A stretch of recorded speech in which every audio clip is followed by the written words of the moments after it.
friends. So it is the month of August and of 2024.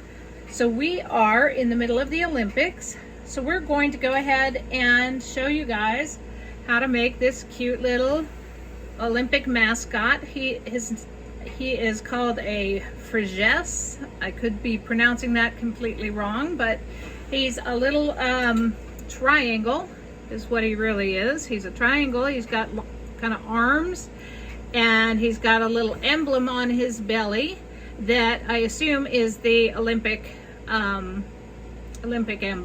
He's got a little black smile. He's got big blue eyes, and then he has a red, white, and blue ribbon coming out of the side of his head. He's got this little kind of dollop of red on the top of his head. So this is what he's going to look like when he's done. I have light red as my red of choice currently.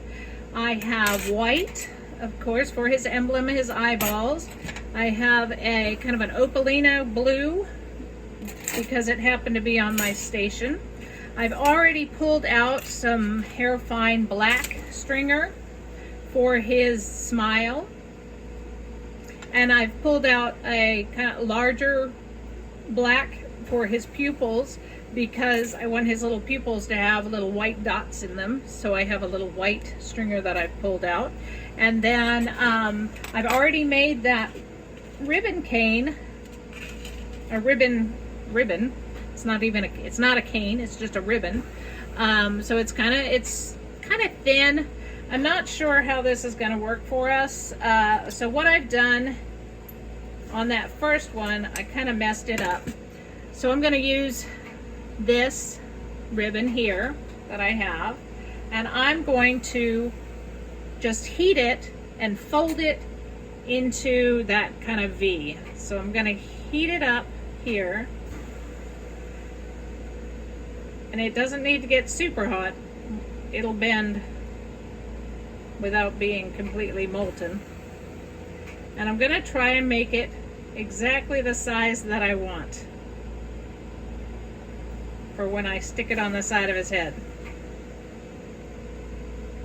So that way I won't have to cut it at all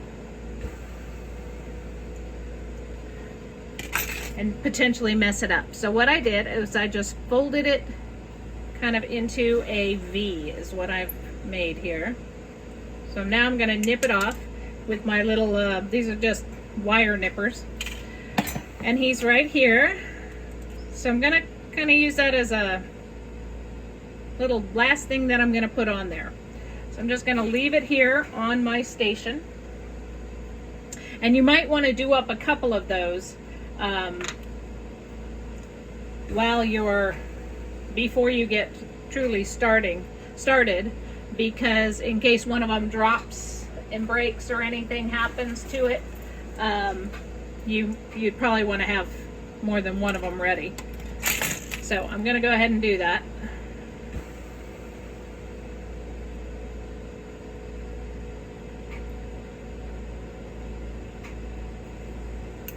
Oops, that one I broke because he was a little too small to work on. So I'm going to go back to my long ribbon here, heat up where I think I'm going to bend it.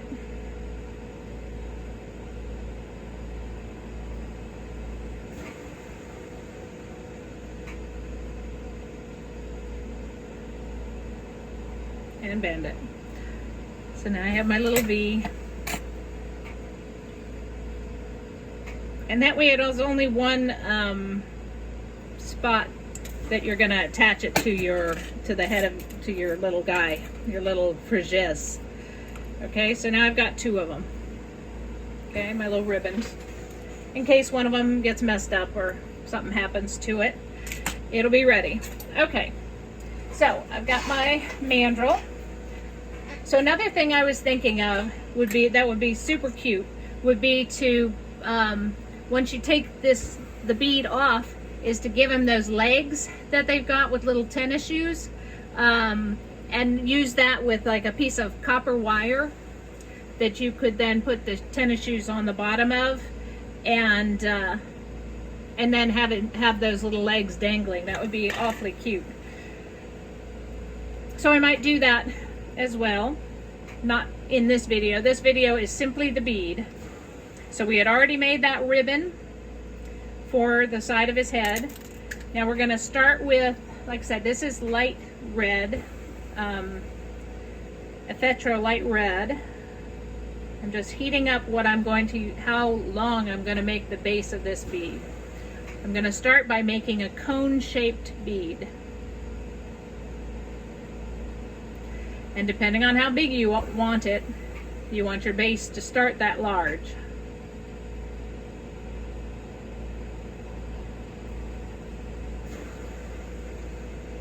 And I don't think he needs to be huge. This is a pendant size, I would say. Definitely not earring sized. This is definitely a bigger than earring sized.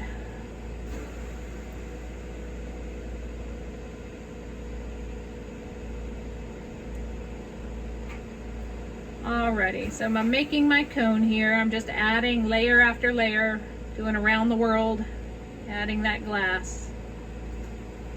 I'm making this one edge, this one end, much larger than the other end so that I get that cone shape. Okay, now with a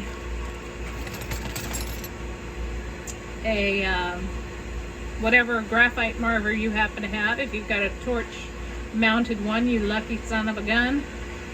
I envy you. So I'm heating up the whole thing and making it even more of a cone shape. So that's my cone shape that I've got, and that's about the size that I want, okay? So now I'm just going to heat it up and I'm going to mash it with my parallel mashers.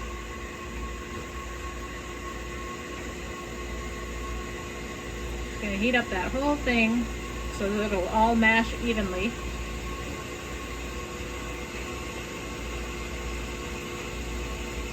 In my parallel mashers it goes, and it comes out a triangle. Voila! Just going to even that side a little and this side a little because it's kind of squished out a little on both of those sides. That makes it look more like a triangle. Now I'm going to give it its arms.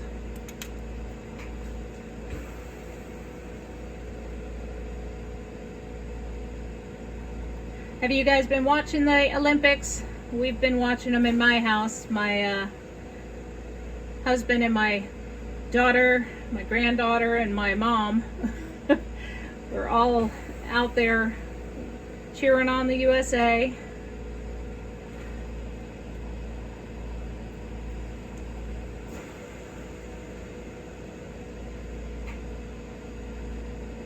I enjoy watching the gymnastics and the swimming, but we watched badminton yesterday, which I never would have pictured watching in my life, but it was interesting. And then of course we were watching some of the beach volleyball. Alright, so what I'm doing is I'm just making sure that those dots that I added to either end, to either of these two edges here, are homogenized, all become one part of this triangle,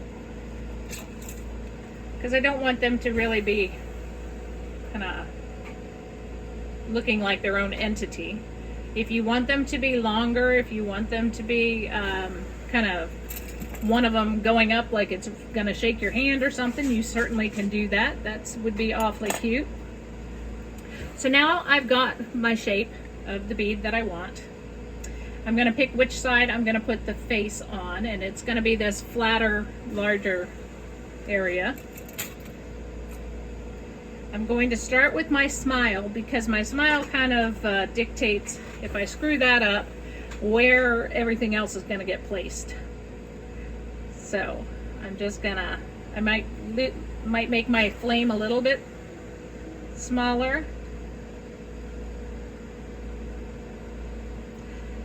That way with this super fine, it's actually not super fine, but it's a fine stringer, that it will not heat up too fast. And I turned it back on. You can't really see a smile just yet, but it turned out really cute. So that smile now, I can see it. Y'all can't see it all that great. My lighting is not all that stellar in here for videoing. But now I'm ready to decide. I've got my smile on. I know where his eyeballs are going to go, and I know where his emblem is going to go. So we're not doing a fancy emblem. We're just doing a white dot on his belly, and then a white dot above that part of the smile, and a white dot above the other part of the smile. And you want them to be roughly the same size. The emblem can be larger or smaller, however you want it to be. But I'm flattening it out. And now I'm heating up his two eyeballs, and I'm going to flatten those a little bit so it makes them larger.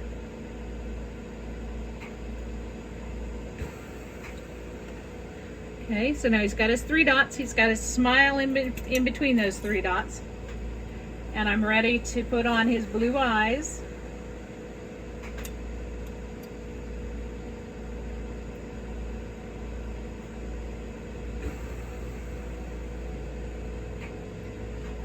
Blue eye 1 and blue eye 2. I'm going to smush that down a little bit.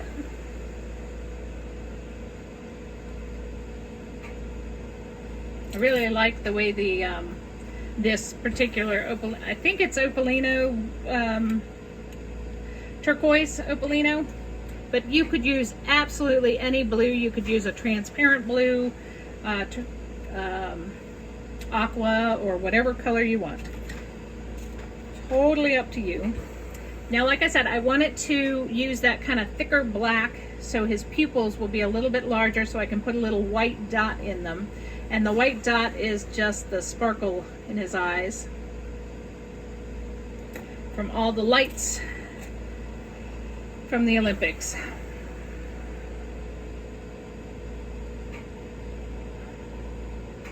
If you didn't want to mess with the little white dot in his eyes to give that sparkle, you could make him have smaller pupils.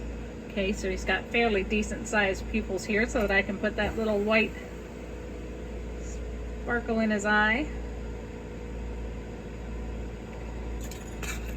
I'm gonna mash those down just a smidge. Okay, sparkle in his eye. Smile on his face, an emblem on his belly. He is just about done. Next up, I'm going to put that little dollop over top of his eyes. I do the eyes first because I don't want them to get, I don't want to accidentally touch them with this red dollop. And if I had already put it up there, I run the risk of having touched it accidentally. So I'm heating up where I want to put the dollop. I'm heating up how much red glass I want to put there, and then I add them together. So that's what it looks like, just a little red dollop. And I want to make it so that it's all one piece of this bead. So I've got to heat up that red dollop I just added, so it becomes one with that base bead that I've already made. And I want to make sure I've got safety heat in here. So there he is. He's got his little dollop. It's all nicely adhered, I think. Use a little bit more on that side. All right, you cutie. Okay, now for the final, the final thing that's been a little bit of my nemesis. So these are this tiny little ribbon that I already made with that ribbon cane that I folded in half and made it the size, exactly the size I want. Now, because this side is closest to my torch, that's where I'm going to put it. I'm going to turn it down a little bit, the heat. I'm going to heat my edge of my ribbon here, and I'm going to heat his face where I'm going to put it, and then the two will go together. I can kind of heat the edges of this ribbon a little bit so they're not quite so pokey, but I don't want to get too crazy because it might then just all melt together. So one more flash heat, safety heat. And there he is. Okay, so he's going to be the one I show you guys in the pictures. And I think he turned out super cute. I hope you guys will have fun making him. And like I say, I'll make those little feet so we can have little dangly feet on him as well in another video. Okay, so look out for that one as well. Thanks, guys. I hope you guys have fun with him. Bye.